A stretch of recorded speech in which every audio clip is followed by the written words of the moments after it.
Senhoras, senhores, queridas irmãs, queridos irmãos espíritas, caras amigas, caros amigos que nos acompanham através da web TV Mansão do Caminho, nossos votos de muita paz. No Evangelho de Jesus, todos os textos são advertências a respeito da vida física e da vida espiritual, da transitoriedade do corpo e da imortalidade da alma.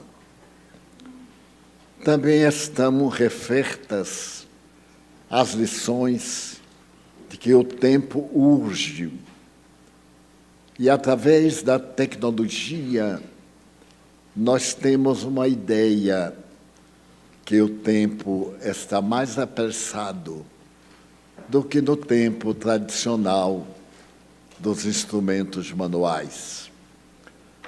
Nesse Evangelho extraordinário, sempre deparei-me com algumas páginas nas quais eu passava semanas refletindo-as para poder entender exatamente o que Jesus queria dizer. O seu tempo era um outro tempo. As condições sociológicas, psicológicas, políticas, humanas eram diferentes. As leis eram arbitrárias e, como consequência, havia toda uma série de fatores aos quais ele se referia para tirar daquele tempo para todos os tempos a lição que pretendia oferecer. Por isso, ele usava o método habitual, a parábola.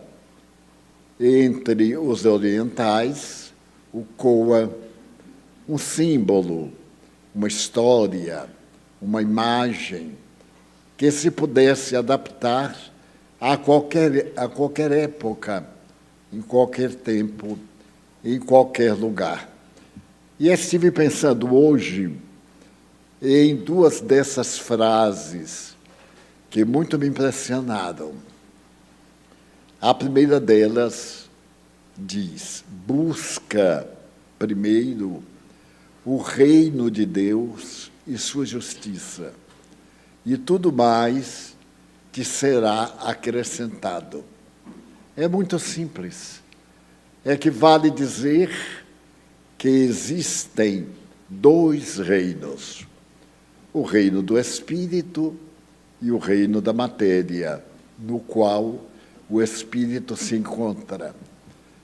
Entre os dois, optamos normalmente por aquilo que é material, que nos fere os sentidos, que nos fala as emoções, e nos afadigamos na busca deste mundo material, para podermos atender ao que a filosofia nos brinda com o nome de felicidade. No passado, a partir do século VII antes de Jesus, Epicuro, o filósofo, estabelecia que a felicidade é ter. Ele havia notado, na sua época, que as pessoas que possuíam eram vistas como felizes. Os ricos, os potentados, os cercados de bajuladores, aqueles que dispunham de propriedades. E durante muito tempo, o hedonismo, ou a beleza, constituía a realidade de ser feliz. Mas, concomitantemente, apareceram outros filósofos, é natural. E entre eles apareceu em Corinto um filósofo pessimista.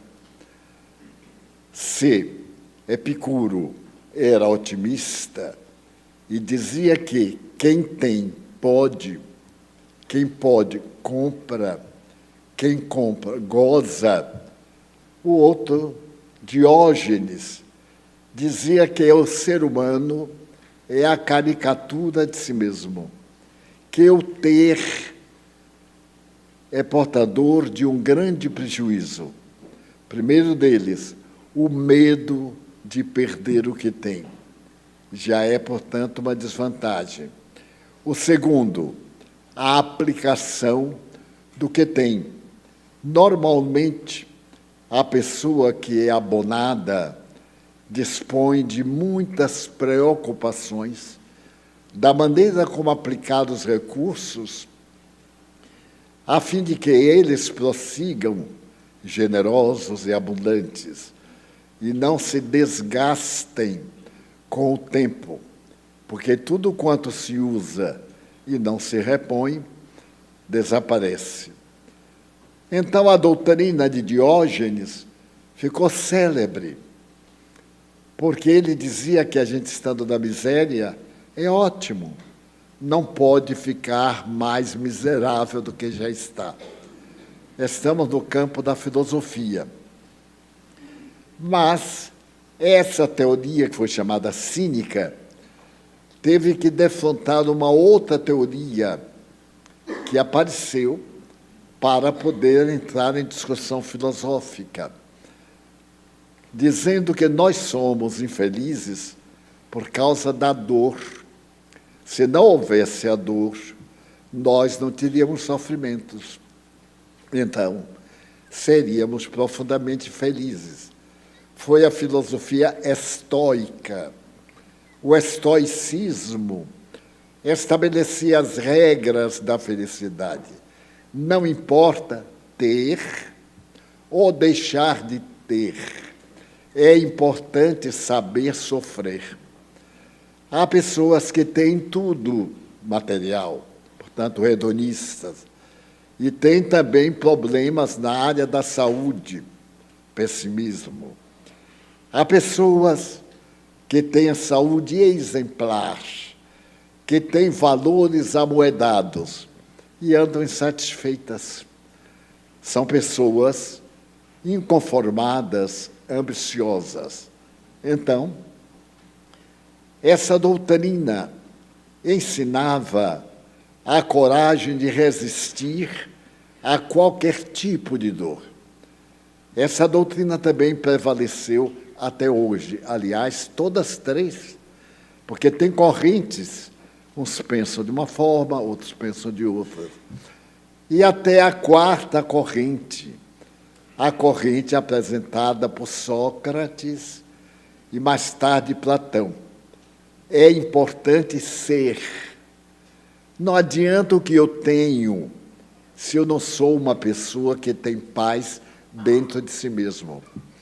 Então, mais importante de ter é ser.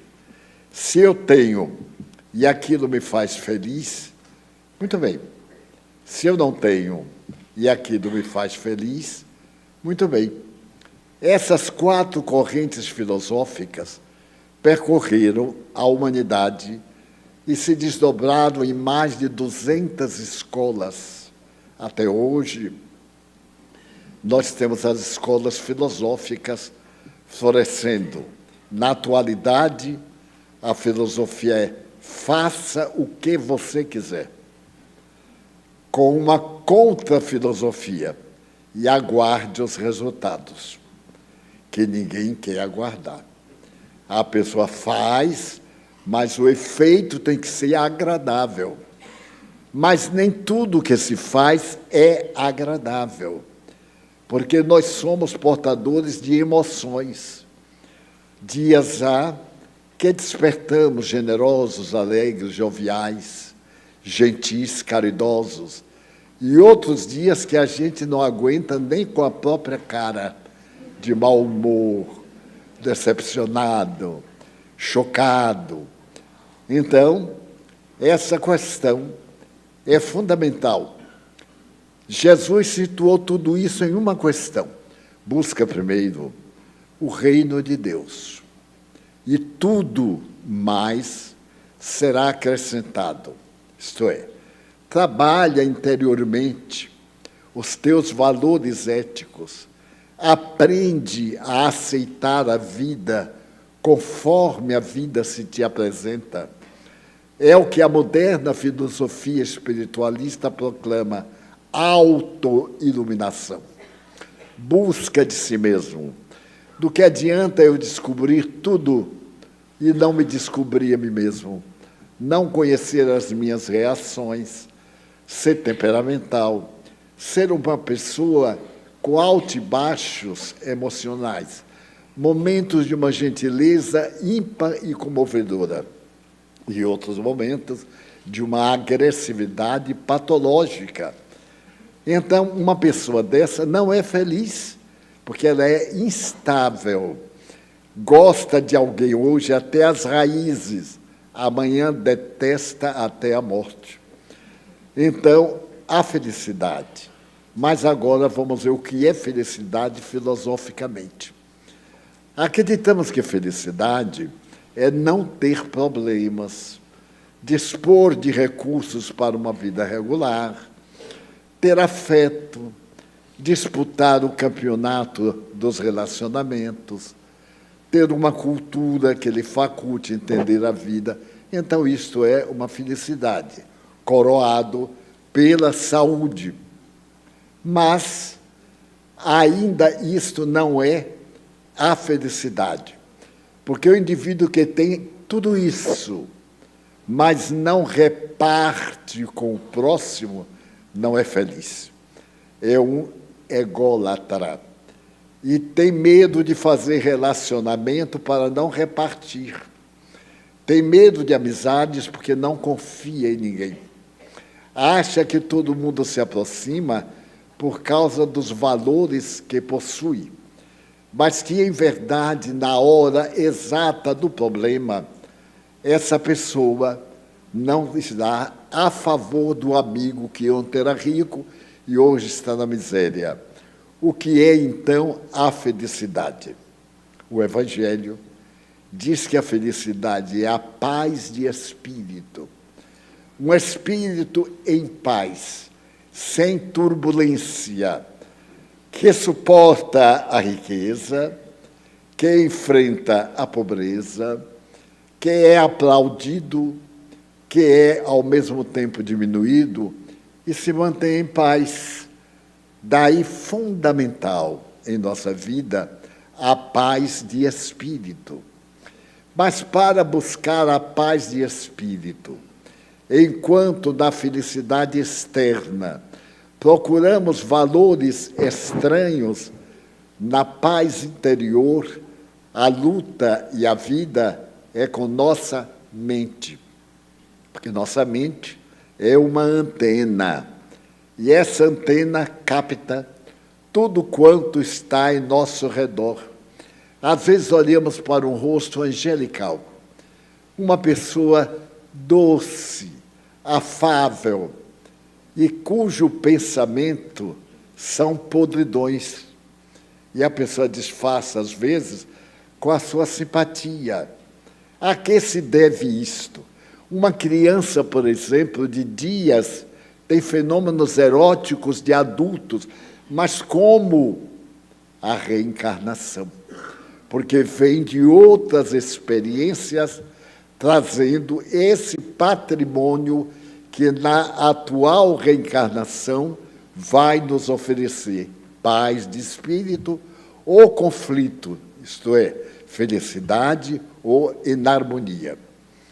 Então, isso é um prólogo. Vamos agora usar a técnica de Jesus. Vamos contar umas histórias. Na Pérsia antiga, havia uma região perto do mar chamada Golconda. A região era famosa porque as pessoas eram de classe média, dispunham de bens, de uma boa sociedade, alimentação farta e um relacionamento feliz, porque o governo era justo. Havia um homem proprietário de uma grande fazenda, de nome Rahfeld. Rahfeld era casado, tinha filhos e tinha sua propriedade, que dava a ele o ar de felicidade. As pessoas invejavam. Como era possível ter tanto? Ele não adoecia. Na família, ninguém tinha qualquer doença, qualquer tara hereditária. Ele se destacava na comunidade exatamente por ser um homem sorriso. Certo dia, ele foi apresentado a um grande pensador e convidou esse pensador para um almoço em sua casa. O pensador ficou deslumbrado. Os jardins, o pomar, os móveis, a tapeçaria persa, a mais famosa do mundo, a esposa, ele, os filhos. E então o homem perguntou: Rahfeld, você é feliz? Ele disse: total feliz. Porque imagine qualquer coisa. Eu tenho saúde, eu tenho uma esposa fiel, tenho isso, tenho aquilo. E o homem disse: é pena. Tu tens diamantes? Diamantes? Não. Não sei o que é.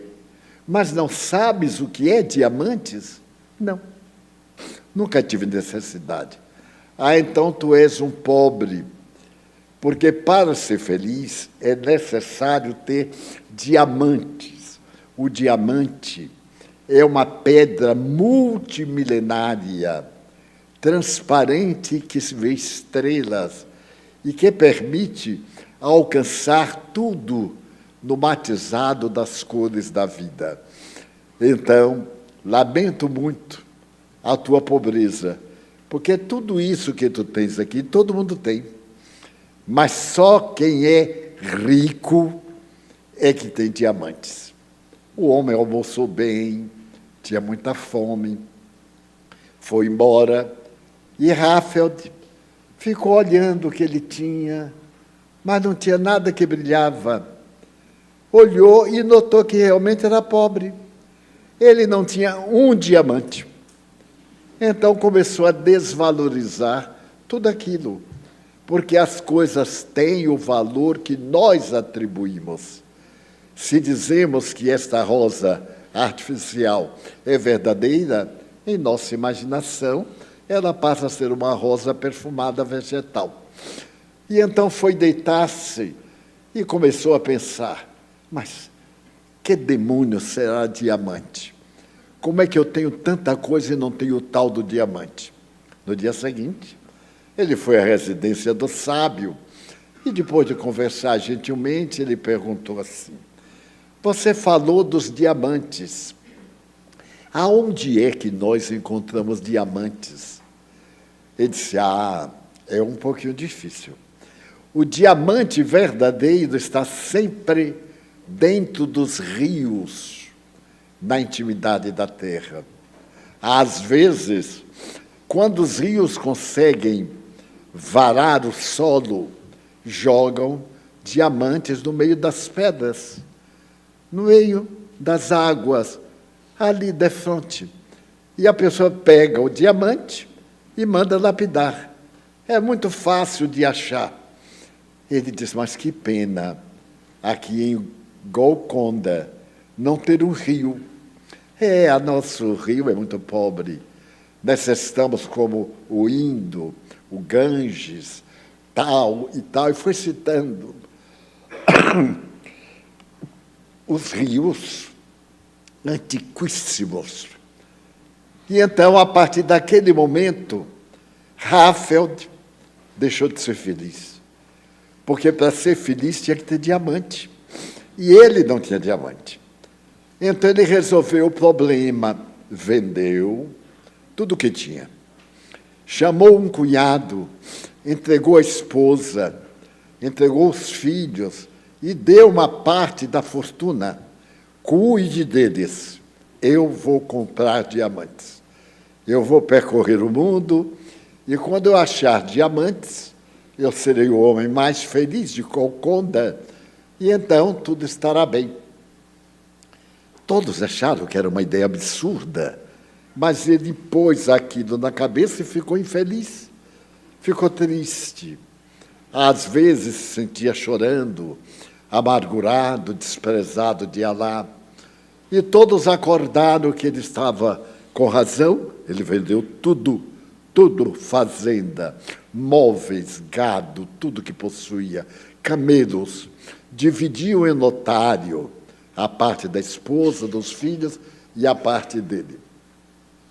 Então, começou a viajar. Primeiro ele foi à Índia e visitou as praias do rio Ganges. Mas o rio Ganges, considerado sagrado, atravessava o país de um lado a outro e as suas margens eram de pedras, mas eram de pedras sem nenhum valor, pedras comuns, pedras de sílica. E ele verificou que no Ganges não tinha tesouro. Ele viajou ao Egito. Afinal, o Nilo nasce no Lago Vitória e vai desaguar no oceano. É o rio poderoso, é o rio que traz as bênçãos para aquela terra desértica do Egito. Quando chove, ou na época invernal, ele traz o lixo, traz tudo aquilo que é adubo, e as margens do rio florescem. Então, o rio Nilo é a alma do Egito. Logo, já que ele era tão transcendental, devia ter diamantes. E então, Raphael começou a procurar diamantes. Alexandria, as diversas cidades. E, com o tempo, ele notou que não tinha diamantes. Ele não conhecia um exemplo de alguém do Egito que fosse rico pelos diamantes que tinha. Ficou desolado. E então ele pensou em ir ao rio Tigre e Eufrates, dois rios que são muito importantes na história da antiguidade. Os rios Tigre e Eufrates eram responsáveis pela Assíria e a Babilônia, dois grandes países bíblicos. Ele foi para lá. Já era um homem de 10 anos a mais, já um pouco cansado, mas infeliz, profundamente feliz, porque agora não tinha diamantes e quase que já não tinha recursos. Esteve aqui, esteve ali, não conseguiu. Por mais que viajasse, por mais que mandasse mensageiros, não conseguiu. E então resolveu partir para a Europa, onde havia rios. A Europa era menos habitada do que o Oriente. E ele veio para a Espanha. E na Espanha havia um rio famoso, o Tajo, que em Portugal se chama Tejo. E ele procurou do Tajo. Esteve em Saragoça, onde o Tajo é um rio formidável. Esteve em várias cidades. Os rios espanhóis não eram tão belos. Ele resolveu, agora já arrastando miséria, visitar Portugal. Eram os últimos bens que ele tinha. Ele visitou o rio Tejo, desde a nascente em Lisboa até a saída, até a entrada do mar, as grandes possibilidades do oceano. E, desenganado, suicidou-se no rio Tejo, deixando escrito que a felicidade não existia na terra. Nesse ínterim, ele vendeu a propriedade a um senhor E este senhor foi cuidar dos jardins, dos pomares, multiplicou os currais para o gado, procurou aumentar o número de empregados. E certo dia, aquele sábio que almoçara com ele foi jantar na casa do novo rico. E quando estava jantando, percebeu que na lareira havia umas pedras que de vez em quando a chama batia e elas brilhavam. Ele olhou um pouco, levantou-se, pegou uma delas e disse: meu Deus, isto é um diamante. E perguntou ao dono da casa: onde você encontrou isso? Ele disse: isso é uma pedra sem valor. Lá embaixo, no rio, nós temos um riacho lá embaixo, está assim, misturado com as pedras. Eu então apanhei umas que brilhavam mais, uma azul, uma branca, uma verde, e botei aí coloridas. Homem do céu, isso é diamante. E ele se tornou o homem mais rico do mundo em todos os tempos. E Golconda se tornou a maior mina de diamantes que existe na Terra. Tudo porque Raphael era ambicioso, mas não era trabalhador.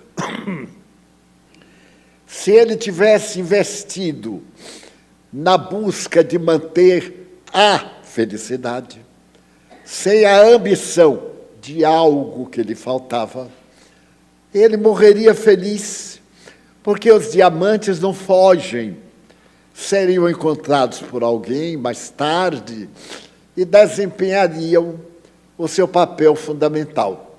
Então, o que aconteceu?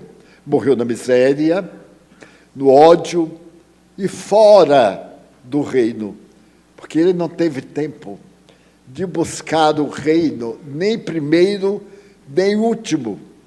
Quando nós temos uma ideia fixa, só aquela ideia fixa é que vale.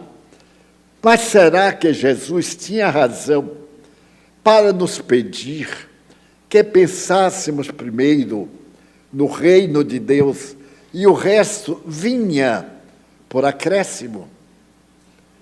E contou a seguinte parábola.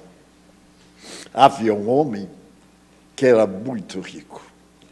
Ele plantava trigo e tinha muitas terras. Depois de uma coleta e uma colheita de trigo, ele viu que os depósitos que tinha eram insuficientes. Ele mandou fazer mais depósitos para ficar mais rico. Comprou mais terras, plantou mais trigo. E quando tudo estava florescido, preparando para uma ceifa prodigiosa, ele disse: agora minha alma dorme e goza, porque tinha tudo. Mas naquela noite, Deus chamou a sua alma e tudo ficou aí. E ele não tinha procurado o reino de Deus, que está em nosso coração. Ele era na terra ambicioso,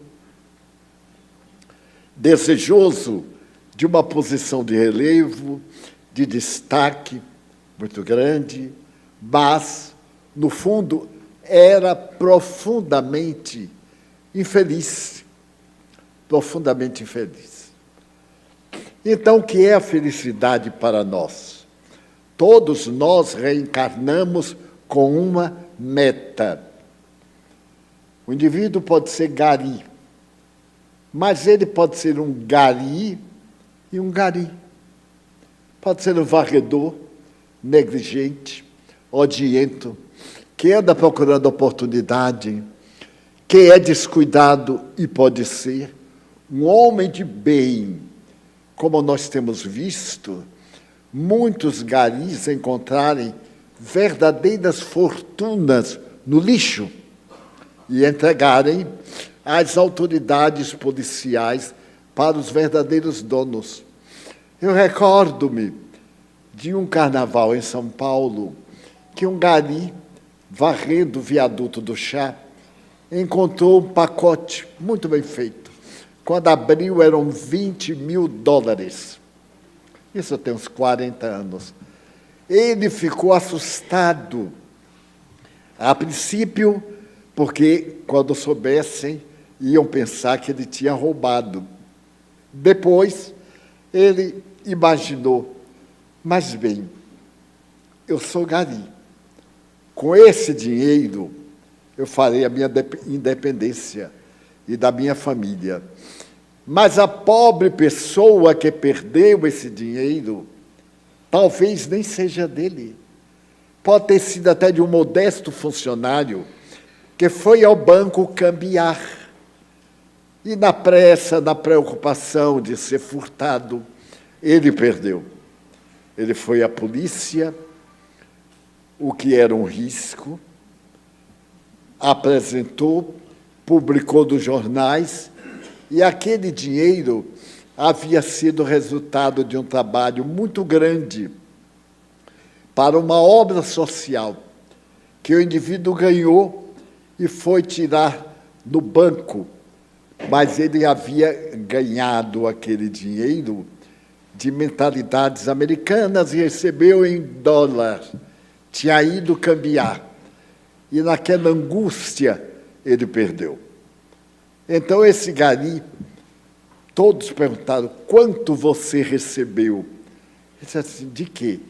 Ele lhe pagou qualquer coisa? Ele disse, não, nem me lembrei.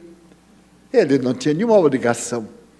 Ele perdeu, eu achei, sabia que era o dono, entreguei. Este buscou o reino de Deus. Muita gente diz assim, mas ele era burro, era bobo. Eu não dava um tostão. Eu me mudava até de país, para ninguém saber que eu havia conseguido esse valor tão grande. E hoje eu vi na internet um quadrozinho que me comoveu. Uma moça vai andando e tem um grupo de pessoas no caminho. Ela leva uma bolsa e alguém atira uma garrafa vazia de água. Ela apanha a garrafa, coloca na bolsa. Quando chega mais perto, outra pessoa joga outra garrafa com asco. Ela, muito bem vestida, se abaixou, sacudiu. Assim, vários jogaram de propósito para vê-la abaixar, se apanhar. Só que eles não viram o restante. Ela foi para casa. Chegando em casa, tinha uma bolsa de pano maior. Pegou as garrafas todas e colocou dentro. Abriu a sua carteira, tirou algumas cédulas e colocou dentro da sacola com as garrafas vazias. Pegou essa sacola e foi do lado de fora, aonde estava uma senhora corcunda, idosa, catadora de garrafas vazias. Era a razão da sua vida. Ela, então, entregou a sacola com as garrafas vazias e o dinheiro para ela se manter e nunca saber quem colocou o dinheiro dentro daquela sacola. Que lição extraordinária nós temos do reino dos céus dessa moça que não precisava de nada. Então, o que é que nós deveríamos buscar? Buscar o reino de Deus? Procurar um monastério e nos isolarmos do mundo? Não. Aí é covardia. Nós estamos na terra para atritarmos as nossas arestas, para umas alisarem as outras e nos transformarmos em amigos, em irmãos, nos ajustarmos. Eu sorri quando vejo uma pessoa desenganada recuperar a saúde. Eu me sentir bem quando encontro pessoas que progrediram. Fico feliz de alguém ter ganhado na loteria federal ou no bicho, que é proibido, mas deixa para lá, coitadinho. Eu nunca vi nada melhor do que o bicho. É o jogo, não vou fazer propaganda não, mas não aguento. É o jogo mais fiel. A pessoa ganhou, recebe. Aquele papelzinho sujo, só tem um númerozinho, aquilo é uma apólice. Vocês já ouviram falar de alguém que ganhou do bicho e não pagaram? Nunca. Porque aquilo é uma caixa econômica de valor. Então, a pessoa ganhou. Certa feita, eu tive um acidente. E então, estava rindo e contei. Aí a pessoa disse assim, sim, Divaldo, isto é onça. O que tem a ver com a onça? Esse sonho é onça. Você tem que jogar no número tal. Eu não vou dizer o número, não. Você vai jogar no número tal. Você joga 10 cruzeiros e vai receber quase 500. Ele disse assim, nossa, quer dizer que se eu botar 10 eu ganho 500, se não ganhar mais. Se você botar, por exemplo, do primeiro ao quinto, vai ficar feliz. Eu, então, meditei, mas o Espiritismo é uma doutrina tão bonita que certas horas atrapalha a gente. E aí a consciência disse assim, vai, espírita, joga, está no teu karma ficar rico e depois ter sarna para gastar o dinheiro. Eu digo, sarna? Aí deixei para lá. Pois deu onça. Foi uma coisa incrível. Né? Eu fiquei tão feliz que, graças ao meu sonho, eu fiz a caridade ao meu amigo, que não era espírita. E, pasmem, a partir daí ele disse assim, Divaldo, esse negócio de sonho é mediunidade. Eu digo, alguns fenômenos são mediúnicos, outros são do inconsciente. Ele ficou espírita e nunca mais sonhou nada. Então, a questão da felicidade é muito mais estética do que proprietária. Já viram quando nós acariciamos nosso filhinho e ele nos dá um beijo? Bem assim. Ou ele vai dizer uma coisa e diz outra. Então, isso é momento de felicidade.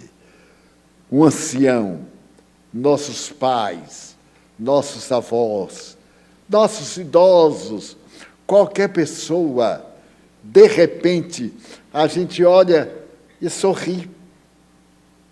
Eu tenho o hábito de procurar fazer o mais possível o meu semblante suave, porque já é feio, amargurado é uma tragédia. E então, certo dia, eu estava num lugar qualquer, e suave, né, olhando. A vida eu adoro, acho uma maravilha. Eu estava meio sorrindo assim.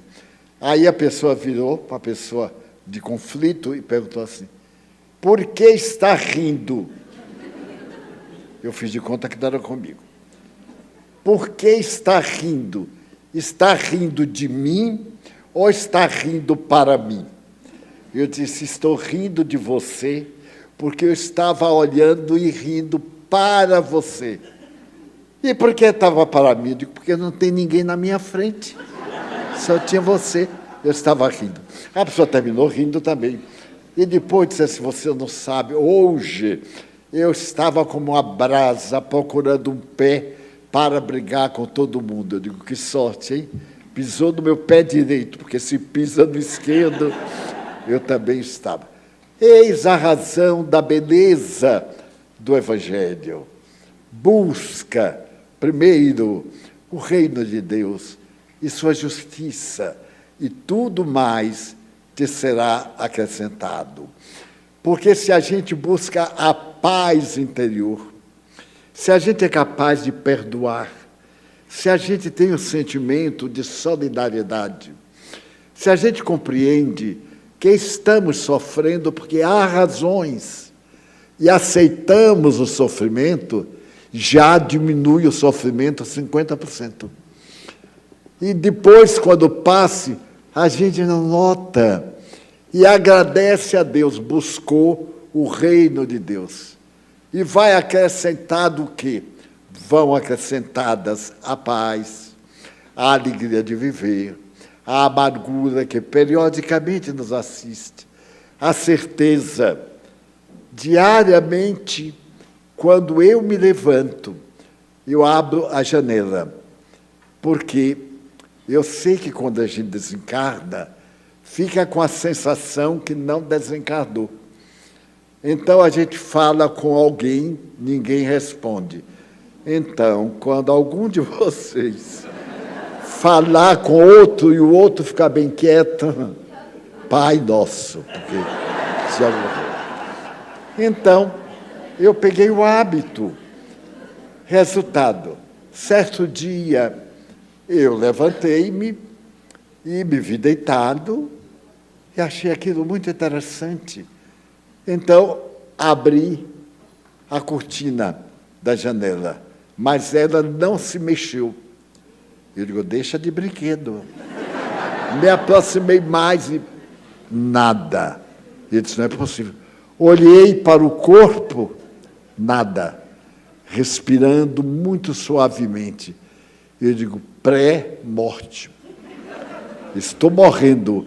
Aí fui, sentei-me na cama, deitei-me e me ajustei. Entrei assim de lado e fiz 1, 2, 3. O corpo ficou arriado. Eu disse, meu Deus, morri. O que é que eu faço agora? Bom, a doutrina ajuda. Allan Kardec diz que o espírita, que já conhece, não tem choque. E eu disse assim, graças a Deus, mas morri tão cedo. Aí agradecia e lamentava. Lembrei-me de minha mãe, que dormia com meu pai no quarto ao lado. Eu disse, o teste vai ser com minha mãe. Levantei, o corpo ficou lá. E eu digo que não passem alguns minutos, mais de 5 minutos, para ter morte cerebral, não consta.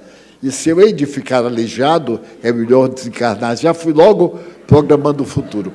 Aí eu saí, e quando eu fui passar na porta, notem o inconsciente. E eu digo assim, mas como é que eu vou abrir a porta? Tentei com a chave, nada. Pegava e a mão penetrava. Eu disse, meu Deus, então eu morri mesmo. Aí eu fechei os olhos e disse, vou dar uma trombada na parede. Se eu estiver morto, não sinto nada. Se eu sentia, porque não morri. Aí me vi no corredor. Eu digo, pronto, estou morto. Aí já fui ao quarto de minha mãe. Entrei no quarto, ela estava também desdobrada. Quando eu cheguei, ela fez, meu filho, o que é que você está fazendo? Eu disse, mãe, eu morri. Não chorei não, dei um ataque. Eu morri, mãe. Ela então me abraçou, me levou ao quarto, passou a mão na cabeça, mão de mães na cabeça da gente. Não tem nada que se compare. E disse assim, meu filho, nós estamos lhe treinando para desdobramentos espirituais. E eu disse, mãe, que não demore, me bote logo no corpo, que eu estou com saudade. Ela disse, de repente, eu acordei na cama. Gente, quanto é bom a gente estar vivo. Aqui para nós, buscar primeiro o reino, a gente vivo buscar o reino, é uma beleza. Porque naquele momento, o tempo tem outra dimensão. Me foi possível passar o tempo. Era um período mais jovem, aí uns 40 anos, eu tinha algumas preocupações, ainda estava trabalhando, a instituição estava com muitas preocupações, E então, eu disse assim, eu não posso morrer agora. Eu falei para a Joana Dias, não posso morrer agora, porque estamos com tantos problemas. Ela disse, pois é, meu filho, se você desencarnar, será um problema a menos. Eu disse, mas ela é tão gentil comigo, né? Problema.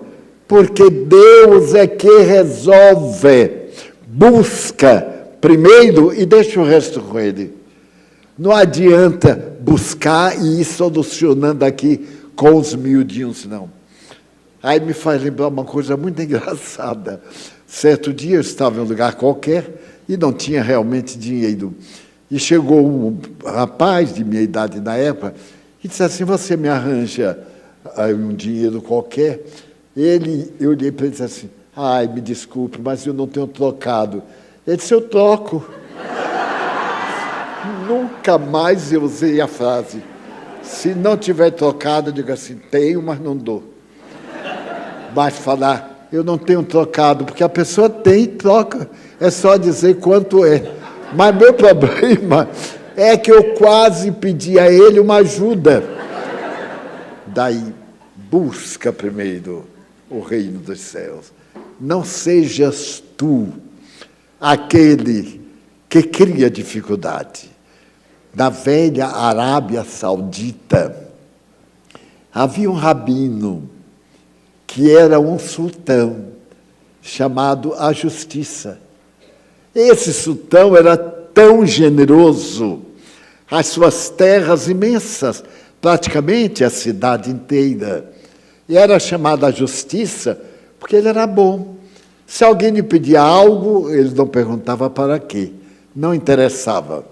E certo dia, ele começou a caminhar pelos seus jardins, o que fazia toda tarde, orando, olhando as árvores, olhando os pássaros, a natureza, a paisagem idílica, quando de repente ele escutou o ladrar de cães e o vozerio.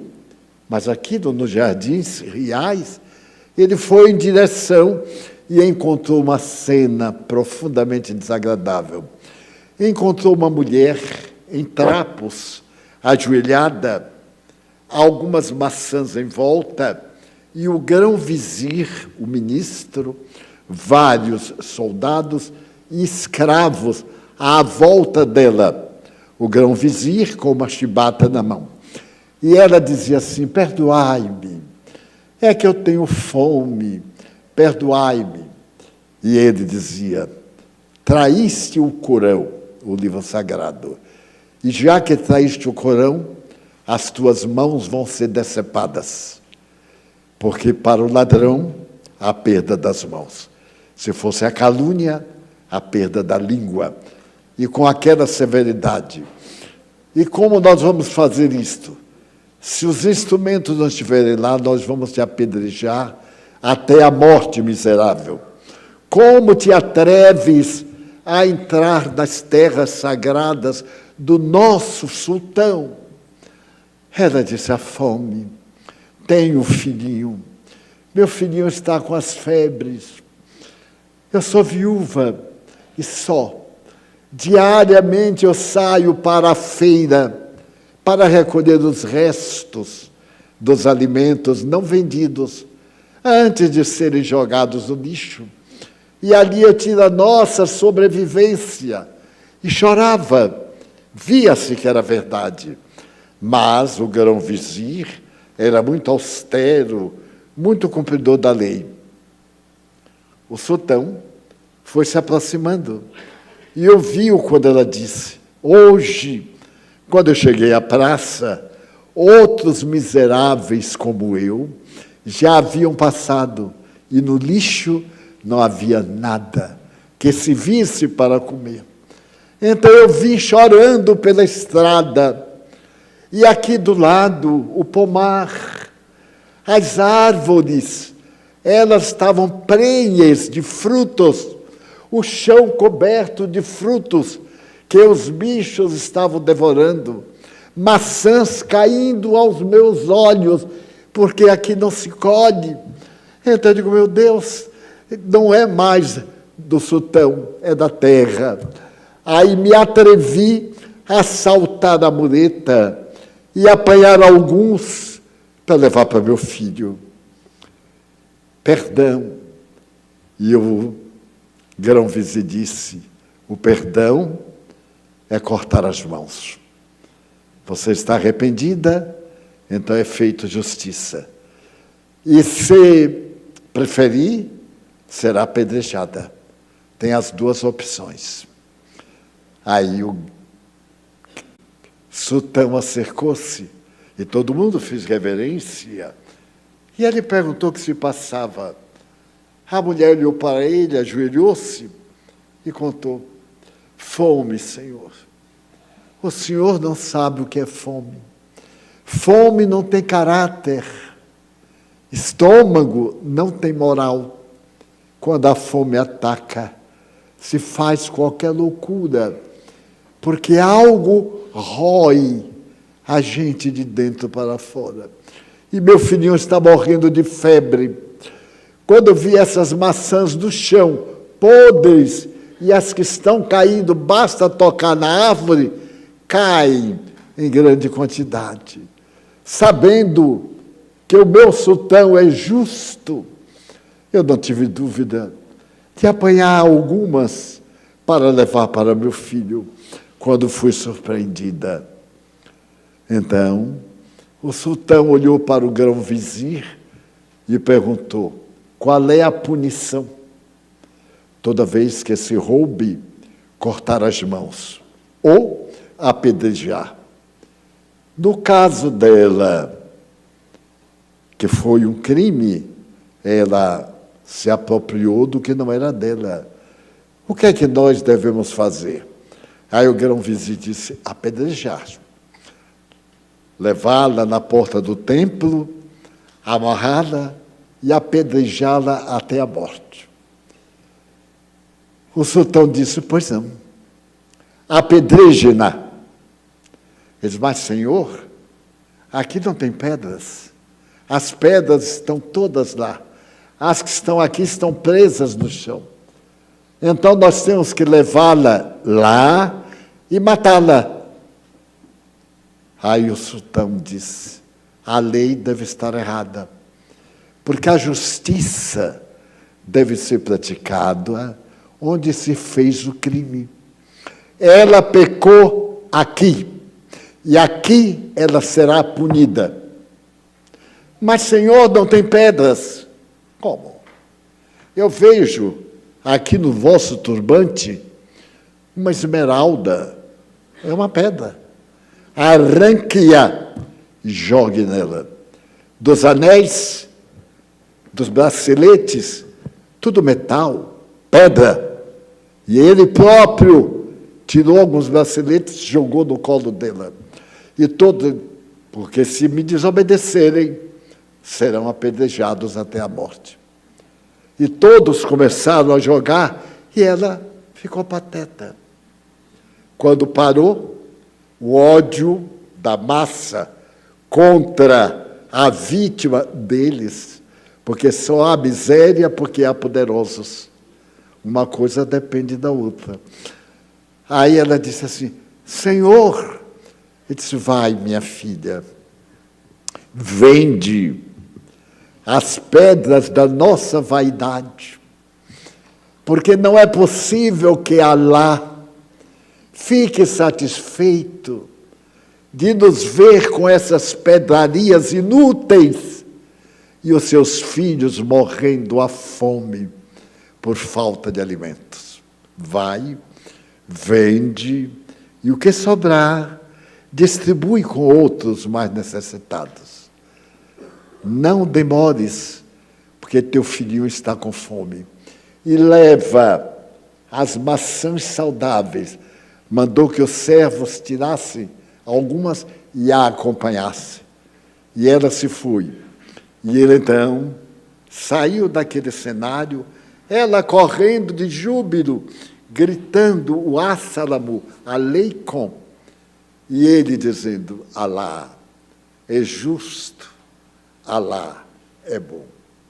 Buscar Alá é a primeira razão da vida, porque Alá é a própria vida. Esse fato está numa das histórias do Talmud, como o sultão que era generoso. Realmente é uma lição rica de beleza. É apedrejar? Apedreje. Mas não tem pedra? Como? Essas que estão nos dedos, no corpo, são pedras que podem salvar muitas vidas. Desta forma, nesta noite de reflexões, quanto bem podemos fazer com pedras inúteis. Para concluir, eu me recordo que a atriz Elizabeth Taylor, que foi considerada a mulher mais bela do mundo durante muitos anos, casou-se 2 vezes com o mesmo artista inglês. E no segundo casamento, ele comprou para ela um diamante que na época custou $2 milhões. E deu. Foi um sucesso no mundo. E ela mandou guardar o diamante num cofre, onde os milionários guardam suas gemas. Quando veio a AIDS, que foi a primeira peste dos últimos séculos, e as pessoas começaram a morrer nos Estados Unidos, onde eles são muito supersticiosos, acreditaram que era o fim do mundo, chegavam a matar as pessoas. Os homossexuais, que foram os primeiros a ter a AIDS, pagaram o preço das bruxas como se fossem condenados por Deus. E um grande amigo de Elizabeth Taylor, um galã, mas ele era homossexual. Ninguém sabia. Ele tinha sua vida privada. Era um homem belo, poderoso, amigo. Então, ele fez uma reportagem à imprensa e declarou a sua opção sexual. E dizia que estava morrendo de AIDS porque a sua vida não era saudável. Ele tinha 2 vidas, a vida pública de cinema e a outra estava se despedindo porque ele ia ficar deformado de feio. A AIDS rouba a vida, suga as energias. Despediu-se. Ela, então, naquele momento, lembrou-se de que havia feito um filme com ele, que ganhou o Oscar. Assim caminha a humanidade. E no filme há uma cena muito bonita entre ela, outros atores famosos que ganharam o Oscar. E então ela abriu a bolsa, tirou o diamante, que já valia $5 milhões, colocou na mão dele e disse assim: em louvor da nossa amizade, para criar uma fundação para encontrar imediatamente medicação para a AIDS. Quer dizer, uma mulher aparentemente frívola, aparentemente famosa e difamada, afamada e conhecida. No entanto, ela buscou primeiro o reino de Deus. Junto a seu amigo, no momento terrível, ele precisava tanto de um amigo que às vezes a gente não tem. Nessa hora, ao invés de suicidar-se, como outros fizeram, ele então preferiu contar para que a experiência dele ajudasse a outros jovens que tivessem preocupações sexuais. E então a Fundação Elizabeth Taylor para a AIDS se tornou uma das primeiras para fazer o coquetel que hoje salva milhões de vidas. Porque, segundo alguns dados da imprensa, existem 40 milhões de pessoas com AIDS. Em terapia, mas são portadores do vírus e continuam contaminando se não forem tomados os cuidados compatíveis. Mas ela, que já está no mundo espiritual com seu amigo, esses 4 milhões ou 5, ou quanto for, quantas vidas está salvando? Eu conheço dezenas de pessoas que tomam coquetel, que é quase banal. É como quem toma um remédio para diabetes e que estão vivendo com a vida prolongada.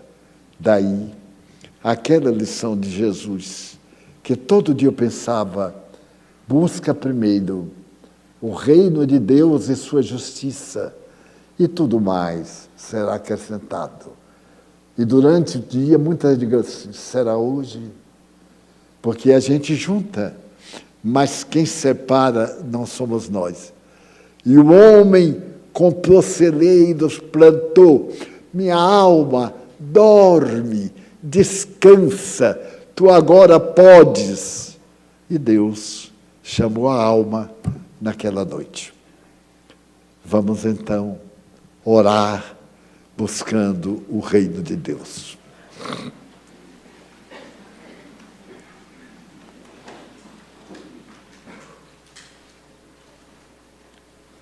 Pedimos aos médiuns para que tomem os seus lugares.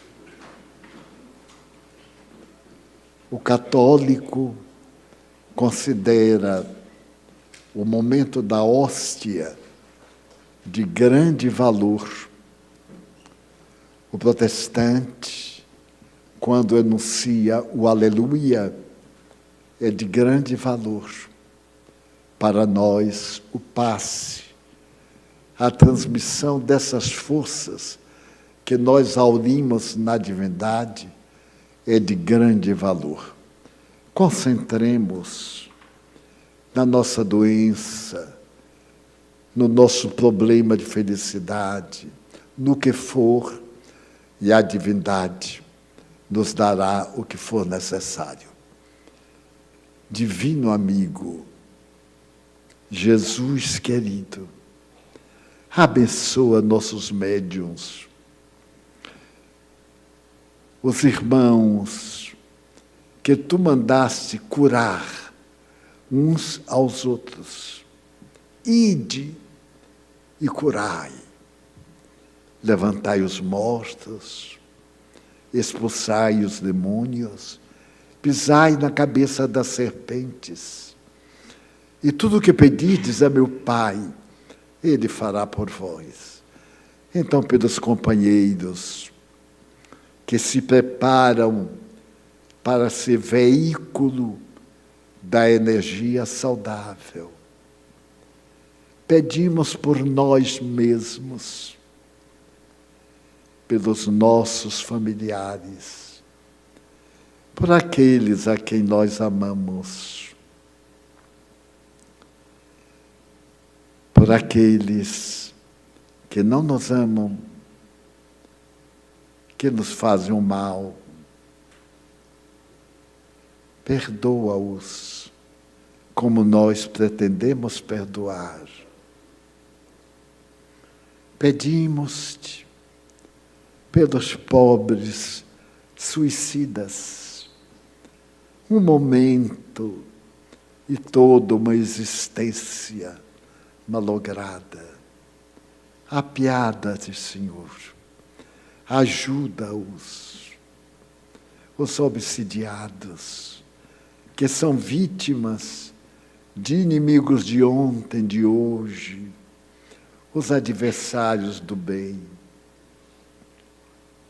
Agradecemos as bênçãos que tens derramado em nossa casa, nestes últimos projetos, a proteção dos bons espíritos. Pedimos por este lar que nos alberga, pelos que nos visitam e se beneficiam com as energias espirituais. Pedimos em favor da nossa paz íntima, fator de felicidade, mas também da paz em nosso lar, da paz na sociedade, da paz no Brasil, com tanta violência urbana, da paz do mundo, Jesus. Tem piedade do mundo, de todos nós, tuas criaturas. Faze que nossa água adquira propriedades curativas e nos beneficiem, mesmo que não saibamos de qualquer problema que temos. Ajuda-nos. Agradecemos estes momentos de reflexão e te pedimos que continues conosco, encerrando os trabalhos em nome de Deus, sob a supervisão da Mãe Santíssima, dos Espíritos nobres, que seguirão até nossas casas e permanecerão conosco. Em nome do bem, está encerrada a nossa reunião.